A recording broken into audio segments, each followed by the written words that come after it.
The contingency argument is probably the strongest classical argument for theism. At least it's the one that convinced me when I was an atheist. As strong as it already was, I think that it's really reached its peak with this argument that Proust and Gale have formulated. We are going to go through the argument premise by premise, but I want to give a disclaimer first. This will be a simplified version of the argument that I wrote after reading the original paper. This is not the absolute strongest formulation, so if you would like to find the absolute strongest formulation, I would recommend reading the argument itself from Proust's website. First, I'll go over a couple definitions.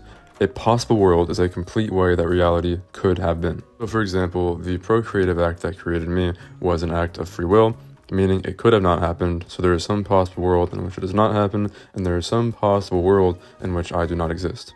Our next term is BCCF, or the Big Conjunctive Contingent Fact. This is all the contingent truths about a world. So all the things that could have been otherwise and yet are not are contingent facts of our world. And then you take all those facts, put them in a set, and that is the BCCF.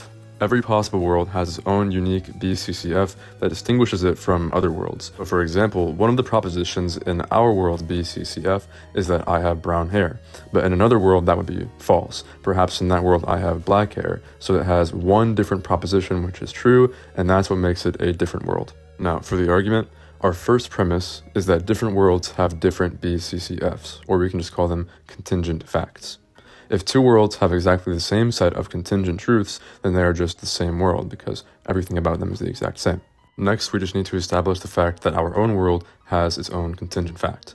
After this, we'll give the weak PSR, or the weak principle of sufficient reason. This is just saying that for any true proposition in any possible world, it is possible that there is an explanation for it, or very simply, everything that is true could possibly have an explanation. So for example, the proposition that I exist is true. There could be no explanation for that in this world, but let's say there's another world, and in that world the proposition that I exist is true.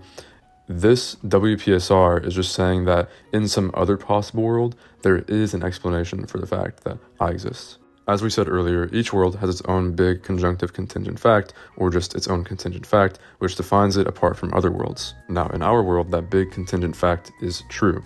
And as we established earlier, for any true thing, it is possible that there is an explanation for it, meaning there is some possible world which contains all the same contingent truths that our actual world has, and in that world there is also a proposition that explains the entire collection of those contingent truths. Very simply, it's just saying there could be a version of reality that has exactly the same events and things as our world, but also includes the reason why all those things are the case. Now, from that, something kind of interesting happens.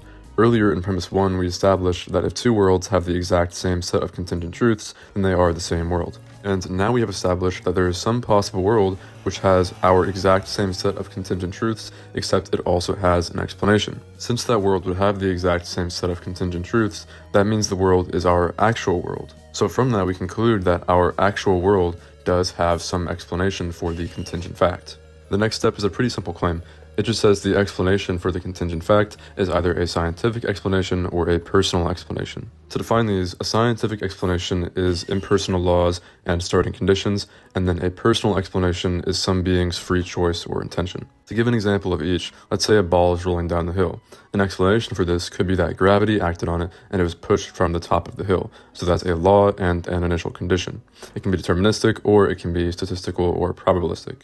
Now, a personal explanation would be like, why is there a cake on this table? It's because I intentionally baked it and put it there. Next, we want to rule out a scientific explanation. The reason it cannot be a scientific explanation is because a scientific explanation would rely on the laws of nature and initial conditions, even though these things are themselves contingent. Since they are contingent, they'd be part of what's being explained, not part of the explanation. And from that, we conclude that the explanation for the big contingent fact must be a personal explanation. This being cannot be contingent, otherwise it would be part of the big conjunctive contingent fact, and that's what we're trying to explain here. Therefore, the being is itself necessary. So our final conclusion is that there exists a necessary being who intentionally brought about all the contingent reality of our world. As mentioned earlier, this version of the argument is my own that I made based on the paper, except I wanted to make it more simple so the average person could understand it.